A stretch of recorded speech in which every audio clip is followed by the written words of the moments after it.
في الجزائر ورغم جائحة كورونا إلا أن معظم الجزائريين عملوا على تهيئة أجواء العيد وإقامة العادات والتقاليد لإحياء سنة نبينا إبراهيم عليه السلام.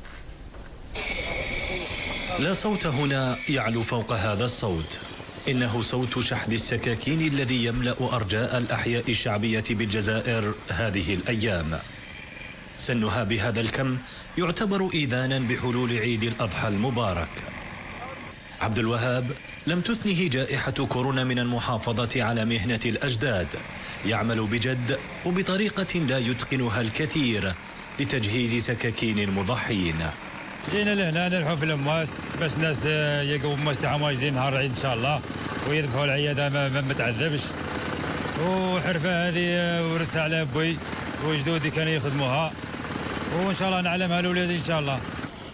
وغير بعيد عن هذا المكان يكتسح هؤلاء الشباب هذه الأرصفة لبيع ما أمكن من مادة الفحم، نشاط موسمي يحاولون استغلاله لكسب رزق حلال لعله يعوض شهورا طويلة من البطالة. عندنا في العام 3 أيام نخدموا فيهم نسترزقوا فيهم. تاع البطالة يا أخو، أنا بطال عندي 4 دراري وما نخدمش، هذا ما نخدموا غير الفحم.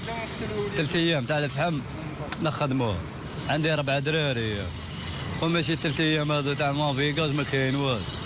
كل تلك الاستعدادات من أجل خروف العيد هذا الكبش الذي يحتفي به الجزائريون بطريقتهم الخاصة. وضع الحناء على جبينه تقليد راسخ لا يفوتونه.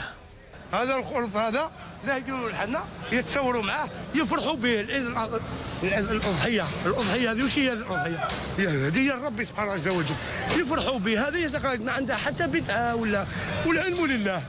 وحرصا منها على ألا تكون المناسبة سببا في انتشار العدوى، دعت السلطات الجزائرية إلى ضرورة التقيد بكل التدابير واحترام الإجراءات الوقائية خلال عملية النحر كشرط لإظهار هذه الشعيرة الدينية.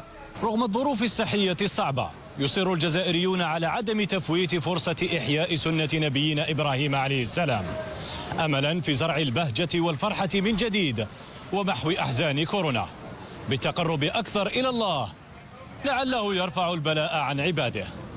ياسين لكحل لتلفزيون فلسطين، الجزائر.